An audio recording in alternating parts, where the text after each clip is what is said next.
their work and thank them for all that they are doing. Lucas County Sheriff's Office, Fulton County Sheriff's Office, Toledo Police Department, Holland Police Department, Swanton's Police Department, Swanton Fire Department, Lucas County Coroner, Fulton County Coroner, Delta Fire Department, Toledo Fire Department, Springfield Township Fire Department, Metamora Fire Department, Monclova Fire Department, Lucas County EMS, Fulton County EMS, Springfield Township EMS, St. Vincent Mercy Life Flight, Public Utilities Commission of Ohio, the Ohio Environmental Protection Agency, the Ohio Turnpike and Infrastructure Commission, and Bubba's Towing. Thank you again for just the tremendous assistance in a very tragic time, and we appreciate everything you're doing now and helping us with our investigation. So with that, we're going to take some questions. If you'll raise your hand, I will recognize you. Please provide your name and your affiliation. Mike Siegel, the Toledo Blade. I have a question to the investigator in charge. Mr. Bragg, what's the first accident, first crash in any way caused by last minute lane switching because of the main line that late that Toyota that you said that slowed down? Was that in any way because the driver wasn't well oriented, was trying to figure out which lane to go to? Lots of weapons operation earlier this past spring. So.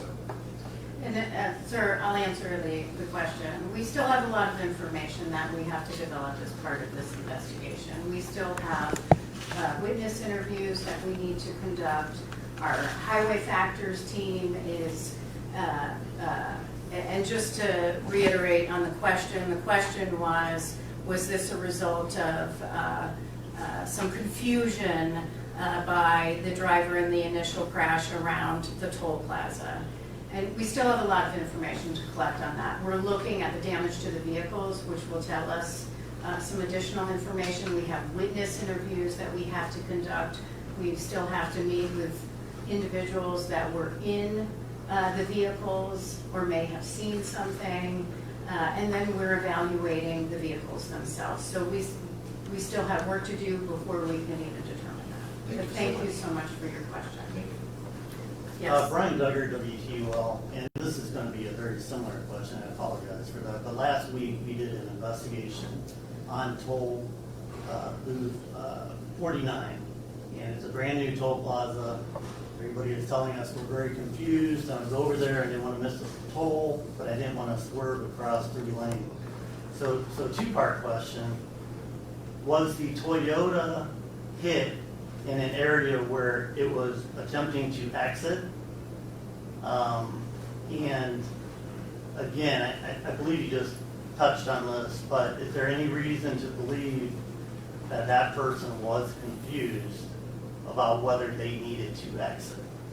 The question is, was the individual trying to exit at the time, and is there any possibility the individual was confused?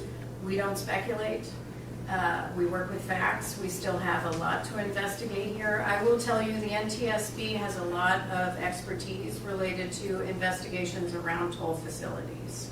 And I will just reference one multi-vehicle collision around Hampshire, Illinois, in 2003, where we did an in-depth investigation and focused on the design of the toll plaza and the toll booths there. We issued a number of recommendations regarding the design of toll facilities and the need to create more guidance for states. So that is something we'll look at as part of this investigation as well.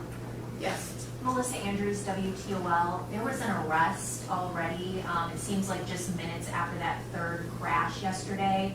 We kind of thought that was a quick amount of time to arrest someone on vehicular homicide after this third crash. Can you tell us anything more about the investigation into that crash and why someone was charged so soon after it?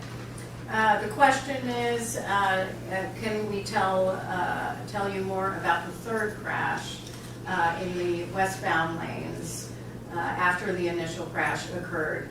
We are still gathering information around that crash. There were a number of vehicles involved in the second and third crash, so we want to put a timeline of events for both of those crashes before we are able to release some information. We want to make sure it's absolutely factual, including the number of people who were involved. We hope to have more information on that in the coming days.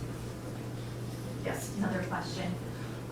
We've had truck drivers reach out to us, people with safety backgrounds, ex-CDL instructors, people who are in charge of safety at their current workplaces. Drivers reach out and say that there is not enough trooper coverage in those areas.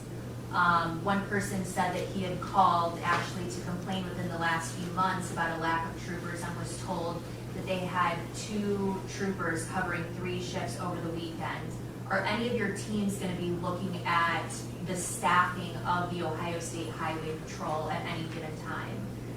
If the question is, are we going to look at staffing for Ohio State Highway Patrol? Certainly we'll look at the response, we'll look at the capabilities of responders, including the Ohio State Highway Patrol.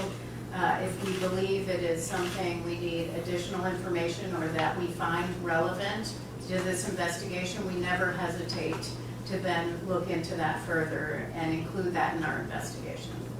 But again, it's first day on scene. We have a lot more information that we have to develop. So we'll be able to provide more information on that at some point. Yes. What can you tell us about the weather conditions at that time, if you know? I mean, we heard that it was pretty foggy. Is there anything you've heard? Yeah, the question is on weather conditions. That's a pretty standard part of our investigation, is we always look at weather conditions. That's something our highway factors team will look at. We've heard mixed information. We've heard there was fog. We heard there wasn't fog and that it was lifting. It's something that we're going to have to look at more closely, and we have meteorologists that work for the NTSB that can look into that more in depth. Yes? Is it typical for you as the chair to come out to an area after a crash like this, or is there a special reason that you are here? We heard maybe it might have to do with some of the chemicals that could be involved in one of the crashes, especially after the East Palestine disaster. The question is, why is the chair here? Why am I here? Each board member at the NTSB, there's 5 of us, is on rotation. And so I know what weeks I'm on duty throughout the rest of the year for going to certain crashes. One thing we try to do is bring our new members into the investigative team so they can begin launching. Member Inman is one of our new members. This is his training launch. So we're here together. Thank you for the question. Yes. Did you have one? No. Nope. Okay. Yes. Alexandria Manthe, 13 ABC. So you guys obviously investigate lots of crashes, but what was the leading factor in your decision to come and investigate this series of crashes?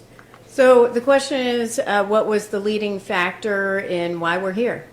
A couple of ways I'll answer that. 40,000 people, over 40,000 people are dying on our nation's roads. We're in the midst of a public health crisis. In Ohio, over 1,200 people annually are dying on Ohio roads. With this one, when this occurred, we saw some safety issues that we really wanted to look at. Those include traffic incident management around the initial crash. We want to look at the exposure to any first responders, toll workers, or others in the area after the initial crash. We want to look at the role of collision avoidance technology. It's something the NTSB has recommended since 1995. collision avoidance technology, that's safety technology in vehicles that could prevent crashes. We want to see if that could have prevented these 3 crashes. And we're looking at motor carrier issues as well. 2 more questions, please. Just one. Yes. She's going to speak. Can you kindly spell your last name? The question is on Kenny's last name. His last name is spelled, so it's Kenny, and it's Bragg. Sure. And I also, and I'll come over here, I do want to recognize that Congresswoman Marcy Kaptur is here. This is her district. She's been very involved. I talked with her yesterday. She's here today. And very concerned for, thankful for the first responders, but also concerned about what happened here. And we also have the state representative, State Representative Gambari, who's here. Thank you very much for you both being here. And the state representative was in earlier when we had our briefing this morning, just to meet everyone, and really appreciate your presence. And then, of course, we have representatives from Senator Brown's office, and then I briefed Senator Vance's office also yesterday, who had some concerns as well. Yes?